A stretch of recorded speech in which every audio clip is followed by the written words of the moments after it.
So since the outbreak of COVID-19, a lot of migrant workers, laborers, and basically people from the informal sector per se have suffered a lot and have been stranded without wages, shelter, and food. So today we have with us Mr. Sundeep Narwane, who is the media advisor to a Delhi-based NGO called the Working People's Charter, and also Chandan Kumar, who is the coordinator of the same NGO. Now, this NGO, ladies and gentlemen, has been voicing out the concerns of the migrant workers, laborers, and helping them in every way they can. So I'd like to start by asking, how exactly did you come up with this initiative, and when was it that you decided that we need an NGO or we need an initiative to help these workers? First of all, I'm grateful to Logical Indian and also Sundeep for organizing it and setting it up, this conversation. First of all, yes, we are the non-governmental organizations, but we are not kind of conventional NGO. We are a network of the trade unions and the workers' organizations around the country. We present in over 16 states across India and organizing almost 36 sectors, such as bricklayer, construction, garment, textile, daily wage workers, domestic workers, home-based workers. So you name the sectors of the informal economy, and we are organizing working poor on those sectors. And we work on the principles of the trade union, and which is a working class led political demands per se. So the idea was starting the Working People's Charter in 2013, that there is a need for the collectivizing the informal workers organizations across the country. As we call ourselves unorganized sector largely, we constitute over 82% of the working population. And as an informal sector, we constitute 93% of the working population and contributes over 60% of the country's GDP. And this is the government data. So you understand the scale of the informal economy, you understand the scale of our contribution to the economy. So we represent aspirations and demands and questions of these almost 40% of the India's population, not working population, it's entire population. So we all are kind of very scattered in different part of the country, and there were no efforts in order to bring in these large segments on the board, on together in a one space. And Working People Charter is kind of first kind of initiative in the country where we attempted to bring in the very, very large segments of the informal sector workers organization together on national level. Right. I'd like to ask, sir, how many migrant workers have this organization been able to help since the lockdown was imposed, and what exactly was the difference that you saw? Because as far as I know, this organization has been working since really long, but the vulnerability of these migrant workers and their problems have definitely increased. So where did you see a difference, and how do you think is this going to proceed? See, there are a number of issues. First of all, as a Working People's Charter, we, as I said, that we are not like a voluntary organization and NGO. So we don't take like I would say that the very random NGOs funding. We function mostly on our own constituency-based efforts, our own political constituency-based efforts on the ground. So here we managed to receive some sort of support, one by the Mir Foundation, which is SRK Foundation for Delhi. And we also raised some money through the crowdsourcing called the Our Democracy, which is a political funding. So we have managed to reach over 100,000, 1 lakh workers in almost 16 states in the last 2.5 months. And these are mostly the migrant workers who are stranded, daily wage workers who are stranded, or the working poor who live in the urban settlements, informal settlements, what we call them slums and bastis. And now, after 2.5 months, our entire efforts is being invested to send them back home. And we are struggling with the railways, we are struggling with the state transport, we are negotiating with the government. And a lot of chaos. There's a lot of chaotic situation where you need a medical certificate, you need their identity, you need their mobile number, and these people are spread across different part of the country. So it's a very really mind-boggling situation. where without any state efforts to support these workers. I don't think so. This is a responsibility and the job of the NGOs or the voluntary organizations. It's state accountability, it's a state Absolutely. responsibility, and our efforts can be, but it's very minimal because we are not the state. So in our limited efforts, whatever we could do, we are doing it in our limited capacity. As far as the migrant workers issue is concerned, largely, I think majority of these workers, you have to understand why these workers are suffering, what is the whole situation of their vulnerability, their despair, their unimaginable, unspeakable vulnerability. They are walking on the street, you go on the highway. I live in Pune, every day I go on the Mumbai-Bangalore highway and I see like hundreds of people just walking on the street, walking on the highway, walking on the road. They don't have any wages, they don't have any employment, they don't have any kind of support. There's no state support. Yes. So you see that these workers, government have, I would like to flag a couple of points. One is that there is no data available with the government or the local administration that who are these workers, where they do the work, whether they have a wages, what sector they work, which industrial pocket they are employed in. So technically, state do not have any data about their own citizen. State do not have any data about their own people who vote for them, right? And therefore, despite various announcements made by the Prime Minister, made by the state government, for example, the Construction Workers Welfare Board money, and Right. government don't have any data that who are these workers, because these workers are not registered with the state welfare board, and which means Right. their bank account details are also not available with the government.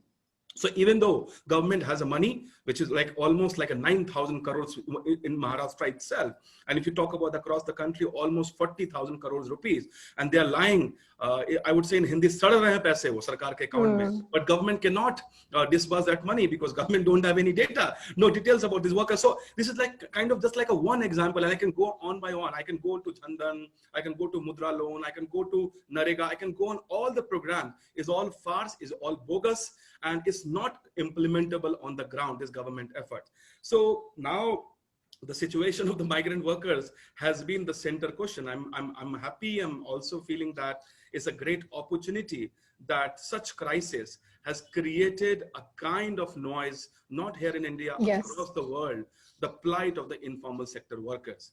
And I think it's a great, today also the Nirmala Sitharaman, our Honorable Finance Minister, talked about a number of measures to be taken up by the government to support the migrant workers. But in my opinion, not even a single measure is going to reduce their vulnerability. And I can talk about that also. But in totality, the government effort is seen from the PR perspective. It seems from very that whatever they announce, how media will write, how people will understand, but it is very far, it is very distant from the reality. And it has a very less eligibility to do something concrete changes on the ground. Right.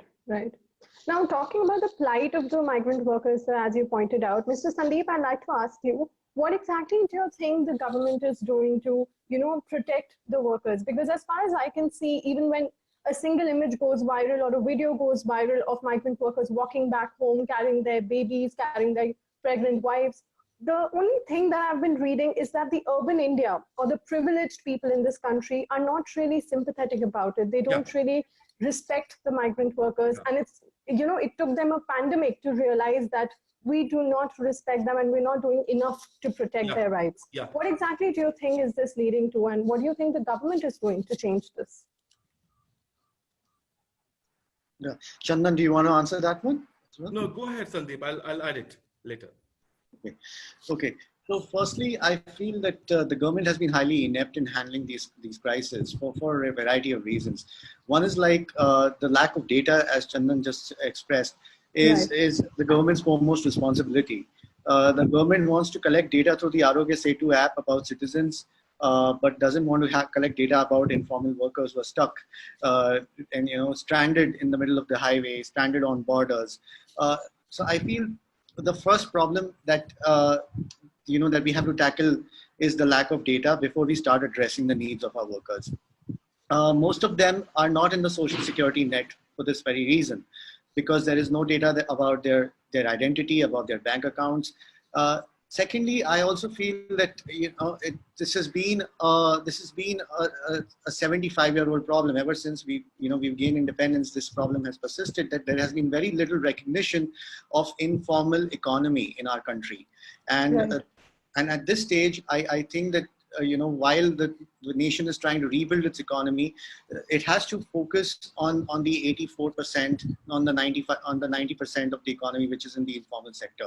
So the government will perhaps have to establish a bunch of special relief packages for the informal economy. That will be the first concrete step from an economic perspective. Second is, it will have to look at the socio-economic parameters of our informal workers. Where are workers staying?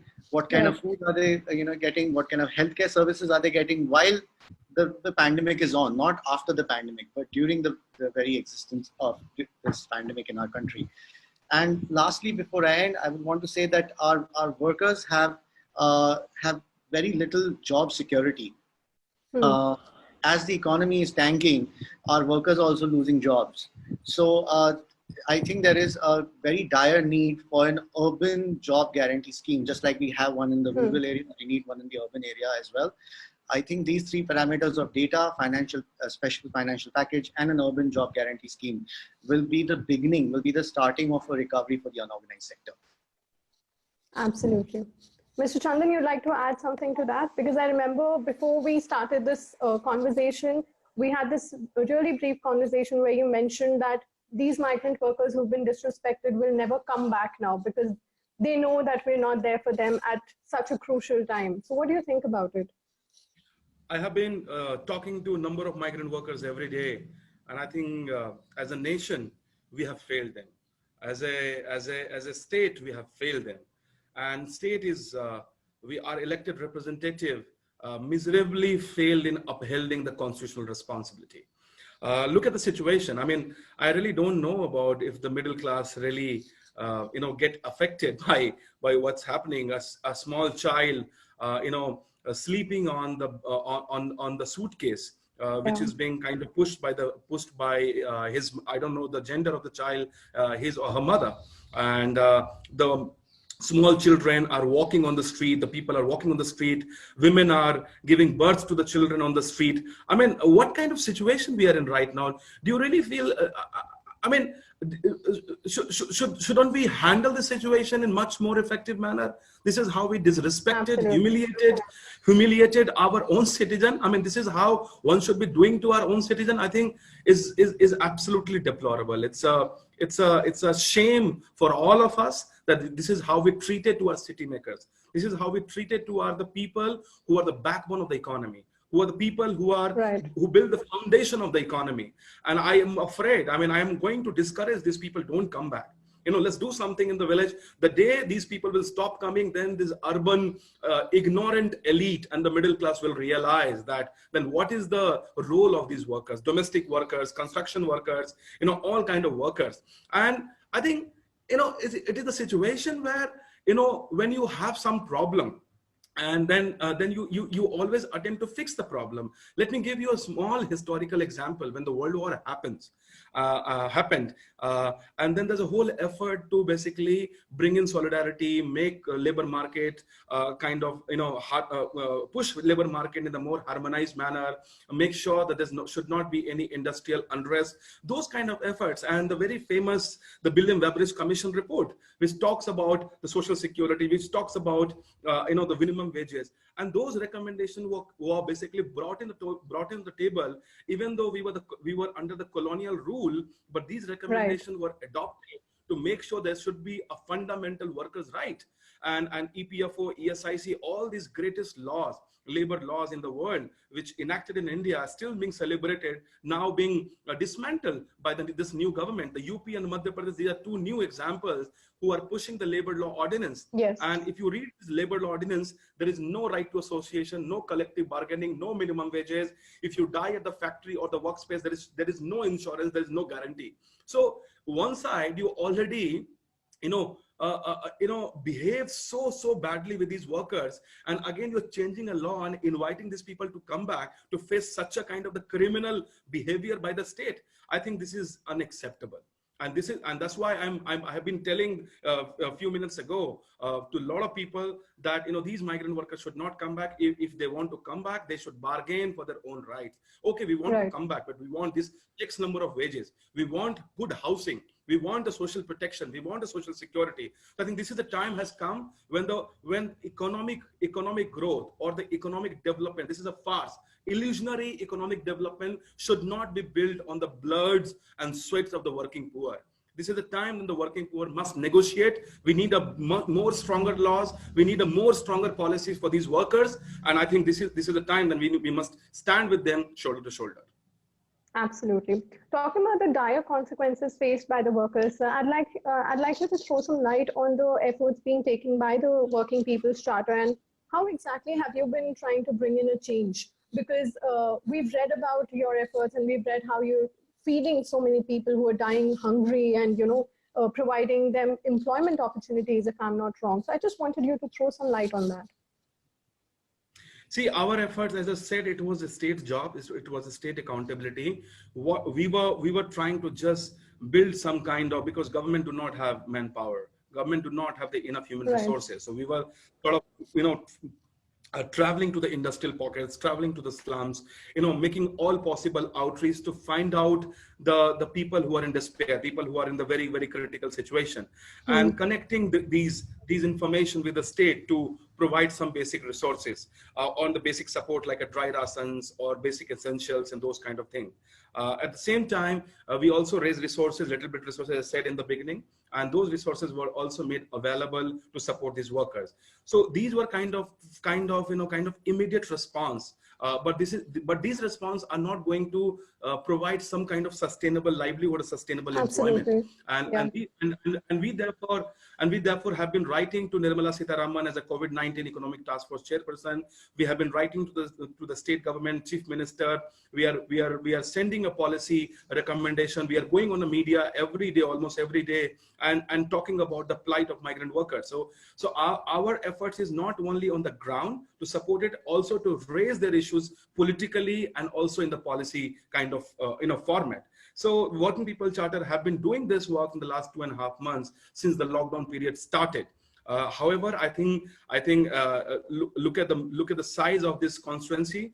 As I said, like almost 40% of the India's population, our effort is definitely made a very, very substantive dent. However, I feel at this moment we need to have a wider civil society, wider trade unions to come together and stand with informal workers shoulder to shoulder and ask for the better policy measures which can provide them sustainable employment, sustainable livelihood, and a very comprehensive statutory labor protection. Absolutely. Mr. Sundeep, I'd like to ask you, what do you think is, with all these problems that we see, what do you think is the road ahead?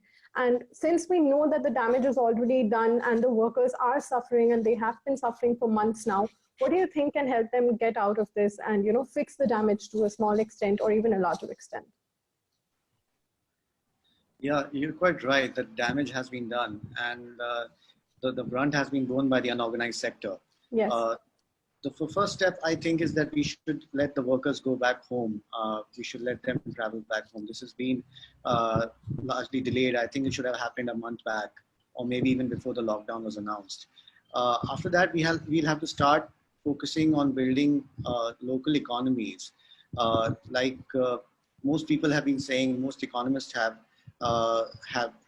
come to the conclusion that without a strong, robust local economy, India's future is going to be very bleak. In the sense, our own Prime Minister is talking about building our local economies now.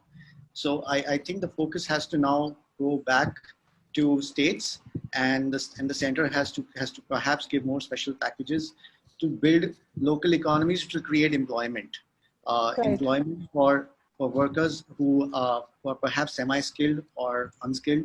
It will also have to create a welfare system for workers so that they can stay back in their villages. One of the main incentives that a worker has to come from a rural area to an urban area is that there is a health economy. There's a hospital in the neighborhood. There's a school for the children. There is perhaps even a working Anganwadi, a functioning Anganwadi. These kind of welfare schemes now have to percolate to the village. It's been high time, like I said, since independence, we haven't dreamt of an India which functions beautifully at the local level with all kinds of basic services available.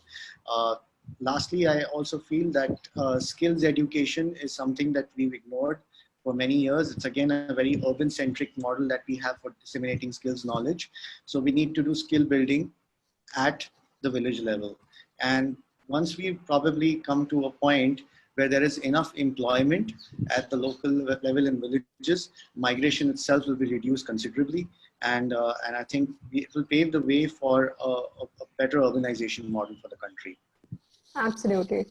So talking about the working people's charter, a lot of other organizations, as we see, a lot of other NGOs have been actively working to provide relief measures and help the migrant workers. But talking about this NGO, what do you think is the next plan? Because as you mentioned, this is something that the state should have done. But now that these NGOs are reducing the burden, as we can say, for the state government, what else do you think the NGO can do now? I think I would request Sundeep to answer this question first, and then I'll add it. Yeah, I think looking at the future, there are two main concerns for us. One is that we are deeply concerned about the health of our workers. So we feel that that we need some infrastructure for COVID testing to happen at a large scale for our workers' population, which is not the case right now. There have been cases of workers just dying on the streets because there's been no access to hospitals. There's been no access to testing. A worker cannot pay 5,000 rupees for a private test. On the second front, I feel that we'll have to lobby for our laws to be retained. It is strange that in times of calamity, instead of bringing in stronger laws for protecting the marginalized, protecting the weaker and the unorganized sector, the government is bringing in harsh laws and draconian laws to strip the unorganized sector of its power, or maybe just even the organized sector of its powers. The workers, the very few workers, the 10% that are in the organized sector. So I think a lot of our focus is also going to be on putting pressure on the government, and it has. As it has displayed, the past few years have been perhaps the worst in India's history in terms of new legislations. So it's basically a long road ahead for us. Absolutely. I think I just want to add that I think NGO and civil society should take up their role for sure, which we already have been doing so efficiently. However, the way government is functioning, not consulting, not including the trade unions, the workers' organizations, or the people's representative as part of their policy planning, as part of the policy thinking, it has been a kind of a very, very serious concern. Look at the crisis at this time. Even the government Prime Minister said in his speeches that I'm grateful to the civil society for coming together and extending all support. However, I don't see that government is including in their discussions. So I think there's also a kind of attitude that we know everything, we have all the wisdom. I think government must refrain from doing that. In future, if they will consult us, if they will bring us on the table, we can help them. We can assist them to finding the right solutions, getting appropriate decisions in the very timely manner. I think these would be a kind of some very concrete measures which government should take it in terms of ensuring that their programs are reaching out to the needy people at the right time, at the right direction. Absolutely. Thank you for sharing your input, sir. And we at the Logical Indian definitely laud the efforts of the Working People's Charter. And we definitely feel that you people are inspiring all those, be it individuals or organizations, who are trying to do their bit or add and change something about what's happening and this crisis where so many people are suffering. And I'd like to thank you both for joining us for the live, and we hope to speak to you soon.